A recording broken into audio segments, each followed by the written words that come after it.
വേഗം തിയേറ്ററിൽ എത്തിയിട്ട് വേണം തുള്ളാനെന്നും വിചാരിച്ച് രാവിലെ തൊട്ട് ഒരേ പാട്ട് തന്നെ വീണ്ടും വീണ്ടും ഉറക്കെ വെച്ച് നാട്ടുകാരെ വെറുപ്പിച്ചുകൊണ്ടിരിക്കുവായിരുന്നു ഞാൻ.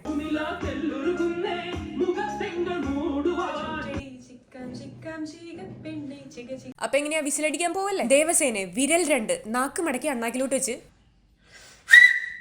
അപ്പൊ മനസ്സിലായല്ലോ അല്ലേ, രാവണപ്രഭു റീ റിലീസ് അല്ലേ? നമ്മുടെ എറണാകുളം കവിതയില് ഈവനിംഗ് ഷോ ആയിരുന്നു ബുക്ക് ചെയ്തിരുന്നത്. ഏട്ടൻ ഓഫീസിൽ നിന്ന് ഇറങ്ങുന്ന സമയമായിരുന്നു. നേരെ ചെന്ന് ഏട്ടനെയും കൂട്ടി ഇനി സമയം കളഞ്ഞാൽ ശരിയാവില്ല എന്ന് പറഞ്ഞ് പെട്ടെന്ന് തന്നെ തിയേറ്ററിൽ എത്തി. ഞങ്ങൾ രണ്ടുപേരും കട്ട ലാലേട്ടൻ ഫാൻസ്. ഷോ ജസ്റ്റ് സ്റ്റാർട്ട് ചെയ്തിട്ടുണ്ടായിരുന്നു. പൂരപ്പറമ്പായിരുന്നു.